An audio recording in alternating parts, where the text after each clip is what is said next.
Thank you udah klik video gua, bro, sis. Jadi di sini gua akan membahas tentang simple presence. Tapi sebelumnya kalau misalkan lu semua pada tanya kenapa ini tulisannya jelek kayak gini, ya wajar ya karena gua bikinnya juga dadakan gitu ya. Karena juga gua bikinnya dadakan, bro, sis. Nah, ya jadi wajar kalau misalkan ada yang melenceng kayak gini nih tulisannya nih. Terus ada yang salah nih. Jadi ya dicoret aja gitu nggak pakai tip X. Oke, jadi kembali ke topiknya, itu ada simple presence. Nah, apa itu simple presence dan apa itu fungsinya? Jadi gini proses. Simple present itu merupakan tenses yang ada pada grammar presence. Nah, apa itu fungsinya? Fungsinya tersendiri itu untuk menyatakan suatu kebenaran yang sudah terbukti fakta, atau untuk menyatakan suatu kegiatan yang dilakukan secara berulang, ya, atau kita bisa bilang rutinitas lah gitu. Oke, jadi di sini ada tiga pola kalimat. Yang pertama nih ada pola kalimat positif, negatif, dan interrogatif. Ya, untuk kalimat positif dan negatif itu tentunya pertama itu subjek ya. Subjek ya, kalian tahu lah orang siapa kayak gitu. Nah, yang kedua ini ada do or does gitu. Do or does ini kenapa ada is, ada yang enggak, ada is, ada yang is. Jadi do ini digunakan untuk yang untuk subjek yang seperti I, you, we, they ya, misalkan.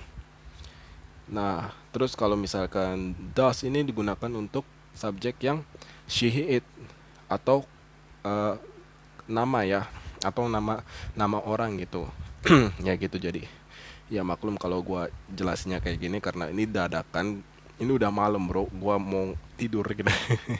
Oke. Tentunya untuk yang negatif ini ada kata not. Kenapa ada kata not? Karena ya negatif, jadi ada kata not gitu. Nah, verb one, semua pola kalimat yang ada pada simple presence itu menggunakan verb one, karena karena itu salah satu dari syaratnya ya gitu. Oke.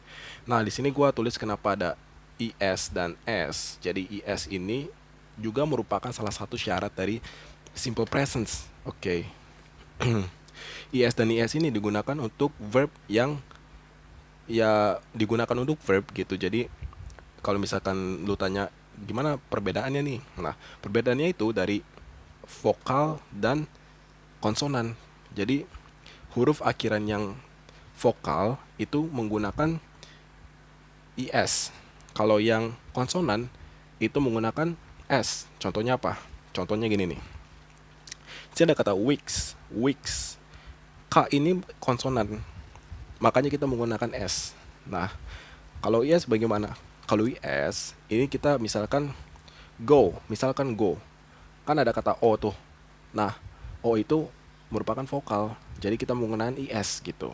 Ya, jadi kayak gitu perbedaannya. Oke, di sini ada contoh kalimatnya. Ada positif, negatif, dan interrogatif. Yang pertama ini kita ada Amy does live with her parents. Jadi ya ini sudah tentu karena sudah benar, sudah terbukti dia tinggal dengan orang tuanya.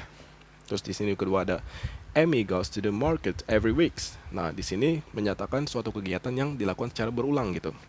Every weeks, every weeks. Oke. Yang negatif nih. I don't work. I don't work at this restaurant.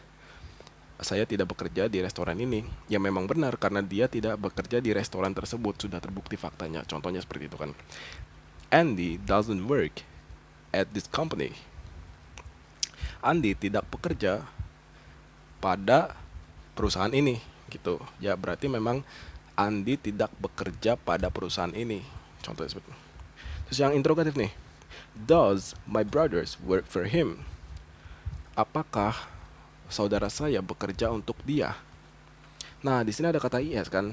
Nah, is ini digunakan untuk eh, kata atau objek yang tidak plural. Kalau kata ini ya mah, jangan jangan plural. Jadi harus singular dan tidak berlaku untuk I, you, we, they. Ingat ya, bro. Ingat, bro, sis. Jangan gunakan kata is dan s kalau misalkan subjeknya itu I, you, we, they gitu. Dan pastikan juga semua dari subjek itu merupakan singular gitu. Oke, jadi sampai situ udah ngerti ya. Kalau misalkan gua kurang ngerti, nanti bisa chat aja di kolom komentar, jadi gua bisa koreksi gitu.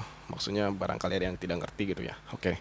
Jadi ya udah sekian ya bro ya. Terima kasih udah klik video gua dan terima kasih udah nonton.